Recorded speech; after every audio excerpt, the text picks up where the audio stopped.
প্রত্যেকটা ছেলেই তার মায়ের কাছে ভালোবাসার আদরের যত্নের, এটা ঠিক কথা। কিন্তু আপনি যখন আপনার ছেলেকে বিয়ে দিয়েছেন তার মানে তো এটাই না যে আপনার ছোট ছেলেটি এখন আর ছোট নয়, বড় হয়ে গেছে। বিয়ে দেওয়ার পর কিছু কিছু শাশুড়িদের একটাই ভাবনা চিন্তা, বাবুর বিয়ে দিয়ে দিয়েছি, এবার যদি বাবু হাতের মুঠোর বাইরে চলে যায়, বৌমার কথায় ওঠা বসা করে, তাহলে তো চলবে না, বাবুকে হাতের মুঠোয় রাখতে হবে। সেই জন্যই যখন বৌমা থাকে না তখন বাবুর কানে গিয়ে একটু ফুসমন্ত্র দিয়ে আসা হয়, বেশি না একটুখানি।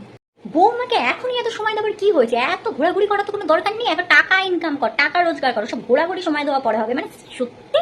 আর একটা বউ হয়, বউকে সময় দেবে না তো কাকে দেবে ভাই? বাবু বৌমাকে নিয়ে কোথায় ঘুরতে যাবে, কখন বাড়ি থেকে বেরোবে, কখন বাড়িতে ফিরবে, সেটাও যদি এখন আপনিই ঠিক করে দেন, তাহলে আপনার বাবুকে বিয়ে না দিয়ে হাতে ওয়াটার বোতল ধরিয়ে দিয়ে বাড়িতে বসিয়ে রাখতে পারতেন। আপনি যদি আপনার বাবুকে এখনো নিজের কন্ট্রোলে রাখতে চান তাহলে বিয়েটা না দিলেই পারেন, কারণ তখনই লাগে সংসারে ঝামেলা, আর দোষটা হয় মেয়েটার। আপনি যে আপনার ছেলেকে বোঝাচ্ছেন বৌমাকে কিন্তু মাথায় উঠতে দিস না বাবু, একবার মাথায় উঠে গেলে মাথায় উঠে ধেড়েই করে নাচতে শুরু করবে, তখন কিন্তু সংসারটা পুরো ছাড়খাড় হয়ে যাবে। সংসার ছাড়খাড় হবে নাকি আপনি আপনার ছেলের মাথাটাকে ছাড়খাড় করে দিচ্ছেন? আর এই যে কিছু কিছু মামাস বয়, যখন নাকি বয়স হবে নিজের জলটা আর নিজের খাবারটাও নিয়ে খেতে পারবে না, হাঁটার জন্য পাশে কাউকে একটা লাগবে, তখন সেটা তোমার বউই হবে, অন্য কাউকে পাশে পাবে না।